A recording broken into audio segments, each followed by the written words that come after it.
Good afternoon, everyone, and welcome back to another episode of the Wargiven Racing Podcast. This is episode 13, and we'll be mainly talking about the NASCAR race and Xfinity race this weekend at Fontana.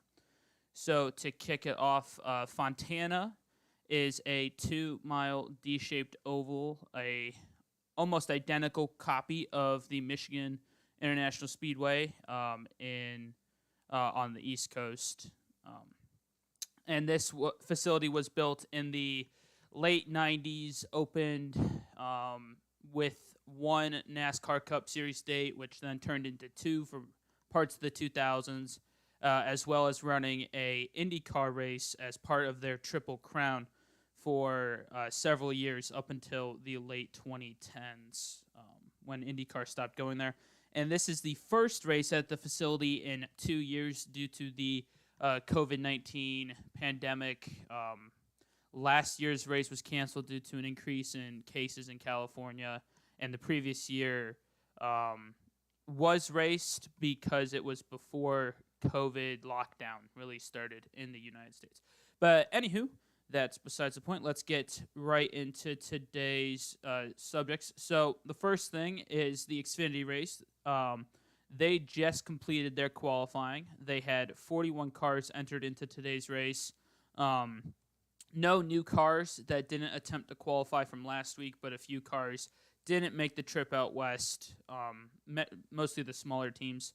And I believe I know three of the cars that didn't travel are the 74 of Mike Harmon Racing, I believe it's the 90 of DGM Racing, the 53 of Joey Erling Gase Racing, and I think another one was the 77 of Bassett Racing. Didn't travel out west, so they just finished up qualifying, which was a combination of a 20-minute practice and then a single car qualifying run. AJ Allmendinger won pole today, so he starts from the front with the 38 cars. I would probably say Allmendinger has got a good shot being in a Kaulig car, but I think the number 9 of Noah Gragson is going to win today's race. It is a 300-mile race, so 150 laps, and it is at 5:30 Eastern Standard Time on Fox Sports 1 and Sirius XM Radio. Obviously the number 21 of Austin Hill has already secured his playoff spot as he won last week at Daytona. Myatt Snyder in the 31, who was involved in the extremely scary crash where his car practically disintegrated due to going airborne and hitting the Kench fencing, is racing. Just has I believe it's a small titanium like inlet or sole in his, I believe it's his left shoe, to help with some tenderness that he had from that crash. Again, remarkable that he was able to not only walk away from that crash, but able to race not even a week later.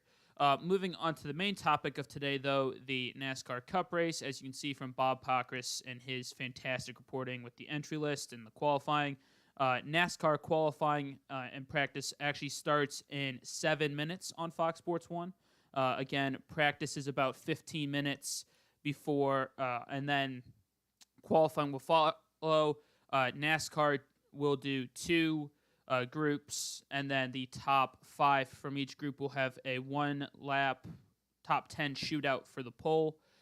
There are only 36 cars on this week's entry list, as only the charter teams made the trip out west. None of the open teams from last week's Daytona 500 decided to travel out to Fontana for the Wise Power 400. So that is 200 laps around this 2-mile speedway.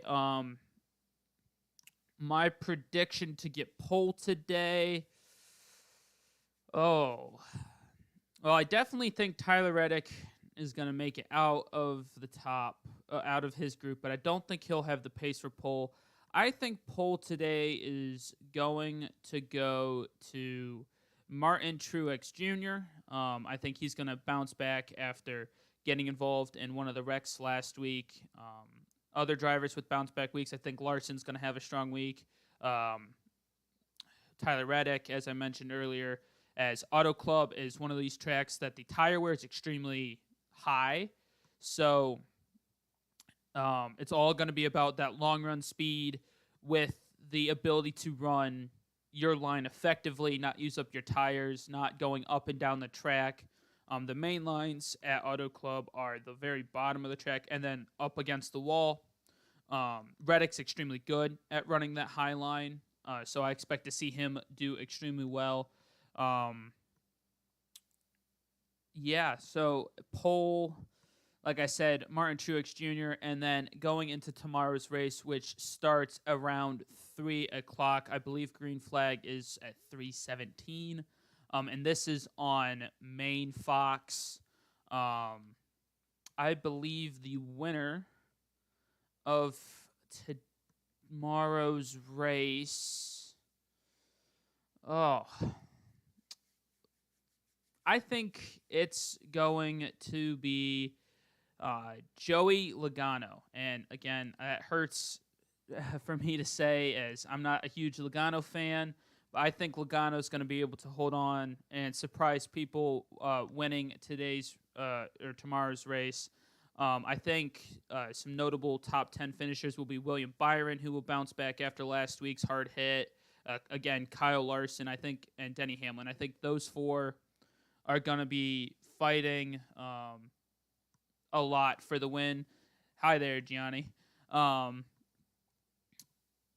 I honestly think that it's going to be those five really in a league of their own tomorrow. So that's Hamlin, Truex, Larson, Byron, and Logano. And I don't think there's going to be many cautions. It's going to be a pretty typical. This isn't an intermediate track, but a typical intermediate track where it's got a lot of more spread out, especially with the higher horsepower. NASCAR's up the horsepower from 550.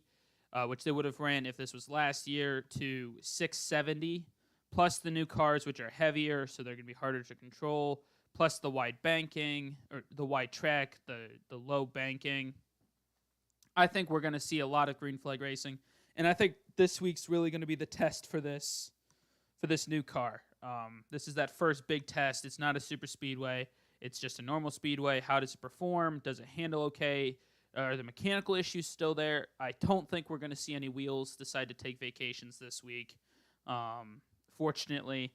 But I think we may see a few more suspension issues, maybe some more technical faults, as this is not a longer race, as it's only 400 miles, but it's more of a standard race than the super close, dense pack racing that was last week. So I wouldn't be surprised to see that. But other than that, I mean, the only other real changes for this week are that Josh Bilicki and Garrett Smithley are driving the 77 and the 15 respectively for their part-time deals with those teams. And then tech inspection for today's qualifying session was last night, and the notable driver with tech failures was Kurt Busch. He failed 3 times, which means that he is not going to qualify today, so he'll start 36th. And then he has to serve a drive-through penalty at the start of the race. Plus, he loses, I don't think it was his crew, it might have been his crew chief, but he loses one of his crew members as part of the NASCAR technical inspection process. So, again, pick to win. The Xfinity race is going to be, oh man, did I not give my prediction to win the Xfinity race? No, I did. Noah Gragson. Noah Gragson is going to win the Xfinity race, and then Joey Logano is going to win the Cup race.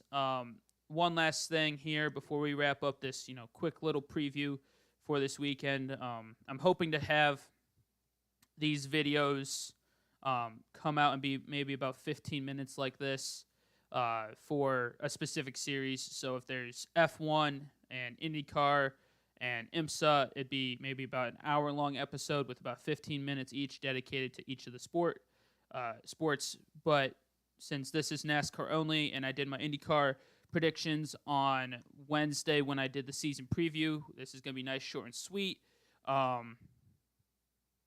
Just one last thing to mention. Congratulations to Scott McLaughlin on his IndyCar maiden pole position. That just finished up as well. Again, a reminder about that. St. Petersburg Grand Prix, the first race of the IndyCar season, is tomorrow at noon Eastern Standard Time on NBC Network. And that's looking to be exciting as well. There was some controversy in the practice session earlier this morning where Roman Grosjean ran straight into the back of the queued cars in front of him, which I'm sure would bring up, if he was still in Formula One, lots of memes of Grosjean.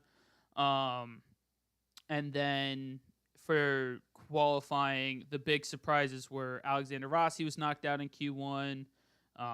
Pato O'Ward, Joseph Newgarden were knocked out in the second round of qualifying. No, Pato was knocked out in the first round as he hit the wall, and it knocked out his suspension. And then Newgarden got knocked out in the second qualifying with an extremely good day from the Penske crew, other than Newgarden, as McLaughlin's on pole, and I believe Will Power finished second.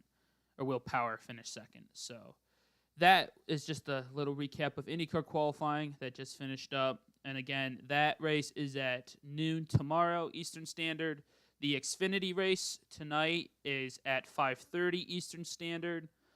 Again, I would give that a massive shout out, as the Xfinity race is probably going to be not the better race of the two, but definitely the one with more individual action, as the Xfinity drivers are typically a bit more crazy in good and bad ways. It's just a different style of racing compared to the Cup cars, which are, still in their working out process, being the second race or the second points race of the NASCAR season next gen era. So that wraps it up for today. Again, Xfinity race, Noah Gragson for the win. Cup race, Joey Logano for the win. If you want to hear more about my thoughts of the St. Petersburg Grand Prix, check out the IndyCar season preview and preview of the St. Petersburg Grand Prix that was on Wednesday and is up on the channel. Again, if you want to follow along IMSA coverage, future WEC coverage, future F1 coverage, Formula E coverage, that is all in the playlists for the Wargiven Racing podcast. If you're interested in my custom fast car series, which is my version of NASCAR using the NR 2003 game, which is a fantastic way to customize your own thing, I guess, for NASCAR, running your own series. That's on the channel too. We just finished up race 7 at Martinsville, and that's all on the channel as well. So thank you so much. Enjoy the racing this weekend. There's quite a bit of it, and I will be back on Monday with my racing recap for this weekend's action. So hope that everyone has a lovely day,